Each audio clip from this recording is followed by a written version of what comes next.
হিসাব বিজ্ঞান দ্বিতীয় পত্রের এমসিকিউ শেষ মুহূর্তে সেরা সাজেশন।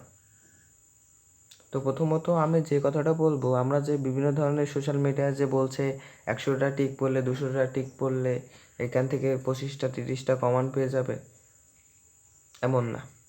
আউযুবিল্লাহি মিনাশ শাইতানির রাজিম, বিসমিল্লাহির রহমানির রহিম। আল্লাহ তাআলার নামে শুরু করছি। 5 মিনিট ক্লাসের পক্ষ থেকে সবাইকে আন্তরিক শুভেচ্ছা এবং অভিনন্দন।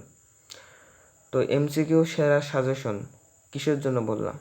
তো এমসিকিউ সাজেশনটি হচ্ছে আপনারা যে অঙ্কগুলো করছেন এই অঙ্কর ভিতর থেকে আপনাদের 17 থেকে 18টি টিক আসবে অঙ্কের ভিতর থেকে, এবং আপনারা পড়বেন হচ্ছে আপনাদের অধ্যায় শেষে যে অঙ্কগুলো থাকে, অধ্যায় শেষে যে অঙ্কগুলো থাকে ওখান থেকেও এমসিকিউ টিক আসবে।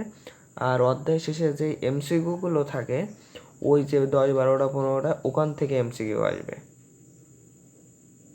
এটা হচ্ছে মেন বিষয়। তো আপনারা যারা এমসিকিউ ওই যে অধ্যায় শেষের যে টিকগুলো আছে ওই 15, 16, 17টি, এমনও এক এক অধ্যায় এক এক রকম, ওই টিকগুলো যদি কমপ্লিট করে ওখান থেকে 10টি পাবেন। আর অঙ্ক যারা করে রয়েছেন বা অঙ্ক ভালো পারদর্শী বা ওই অধ্যায়ের প্রত্যেকটা অধ্যায়ে তাদের অল্প কিছু করে ধারণা আছে, তারা এমসিকিউ 17 থেকে 18টি বা 17টি পাবেন। তাহলে তো কোনো বিষয় না।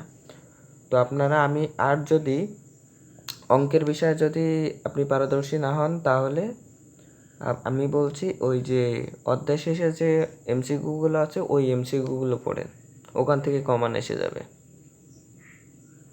ঠিক আছে? তো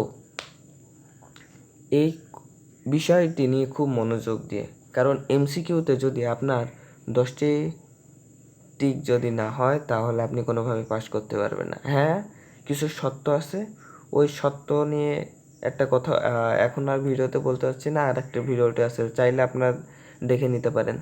তো আমি আবারও একটু বলে দিচ্ছি, 2টা সাবজেক্টে যদি এমসিকিউতে ফেল থাকে তা পাস করিয়ে দেবে, তাও যদি 4 সাবজেক্ট যোগ করার পরে। যদি কোনো কারণে আপনার একটা সাবজেক্টে বা 2টা সাবজেক্টে কম হয়েছে তখন শিক্ষা বোর্ড পাস করে দেবে, কিন্তু এখন না। তো আমার এই পর্যন্ত এই ভিডিওটি।